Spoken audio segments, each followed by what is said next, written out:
किसी ने बड़ी कमाल की बात कही है। इस धरती पर कोई ऐसा इंसान नहीं जिसके पास समस्या नहीं, और इस धरती पर ऐसी कोई समस्या नहीं जिसका कोई समाधान नहीं। नमस्ते दोस्तों, मेरा नाम एस टी पुष्पाकर। आप सबके बीच में एक छोटी सी कहानी एक भिक्षुक की है। भिक्षुक जो गांव में घर घर जाके भिक्षा मांगता था, शाम को लकड़ियाँ लाता था और भोजन पकाता था। रोज का यही रूटीन था। एक दिन शाम को वह जंगल में लकड़ियाँ बीनने जाता है तो वह ऐसा देखता है जो जिंदगी में कभी नहीं देखा, चमत्कार सा लगता है। वह देखता है कि एक हष्ट-पुष्ट लोमड़ी है जिसके पैर नहीं हैं, परंतु वह एकदम तंदुरुस्त और सुडौल है। परंतु यह सब सोच ही रह होता है और देख ही रहा होता, तब तक एक अचानक उसे एक दहाड़ से सुनाई देती है। पंछियाँ चहचहाने लगती हैं, बंदर एक पेड़ से दूसरे पेड़ पे कूदने लगते हैं।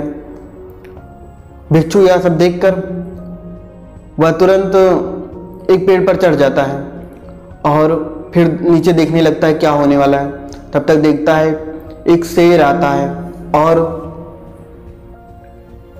वह शेर हिरण के बच्चे का शिकार करके आता है। भिक्षुक यह सब देखता है और बोलता है, इस शेर ने तो हिरण के बच्चे को निपटा दिया, अब लोमड़ी को भी निपटा देगा। परंतु ऐसा नहीं होता है।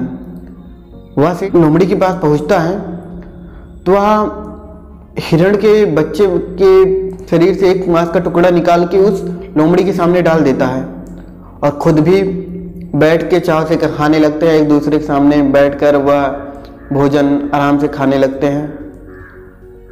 यह सब देखकर वह ऊपर वाले को थैंक्स बोलने लगता है, मन ही मन बुदबुदाने लगता है कि वाह भगवान, हाथ पैर दिए हैं तो भोजन भी दोगे। ये सब मन ही मन भगवान को थैंक्स बोलने लगता है, अपने इष्ट देवताओं को थैंक्स बोलने लगता है। हाथ पैर दिया, मुँह दिया है तो निवाला भी देगा। फिर वह सोचता है कि आज ही ऐसा हो रहा है या रोज होता है यह सब। फिर वह अगले शाम को फिर उसी पेड़ पर पहुंच जाता है और चढ़ के देखने लगता है। यही सीन आती है, शेर आता है, मांस का टुकड़ा ले के आता है और लोमड़ी के सामने डाल देता है। लोमड़ी भी खाती है, वो भी मांस खाने लगते हैं। फिर यह सब देखकर वह एकदम से अपने आप को समझ लेता है कि भगवान ने हमें मुंह दिया है, तब हमें कुछ काम करने की ज़रूरत है नहीं। और वह फिर अंततः सब कुछ छोड़ के और वह फिर सोच लेता है कि अब हमें कुछ करने की ज़रूरत है नहीं, और वह वहीं पे एक कुटिया बनाता है और वहीं रहने लगता है। 10 दिन हो गए, 12 दिन हो गए, वह जिद पर अड़ा है कि अब मुझे कुछ करने की ज़रूरत है नहीं। और 15 दिन तक वह इसकी हालत ऐसी हो जाती है वह कि चल फिर नहीं सकता है, एकदम दुबला पतला सा हो जाता है। और फिर वह कुटिया के बाहर बैठा रहता है कि अचानक उसे एक बाबा दिखाई देते हैं। बाबा को बुलाता है और बाबा जी से बोलता है कि बाबा जी, आपको यकीन नहीं होगा, इस जंगल में एक लोमड़ी है जिसके हाथ पैर नहीं है, परंतु उसे शेर भोजन कराता है। और हम हैं कि 10-12 दिन से भगवान को याद करते हैं और तपस्या करते हुए बैठे हुए हैं। भगवान को मेरी फिक्र ही नहीं है। इतने पे बाबा जी बोलते हैं, जो आप सुनिएगा, ध्यान से सुनिए। बाबा जी बोलते हैं, अरे पगले इंसान, भगवान तुम्हें शेर बनाना चाहते हैं और तुम हो कि लोमड़ी बनकर बैठे हुए। कभी कभार इंसान उल्टा ही सोचने लगता है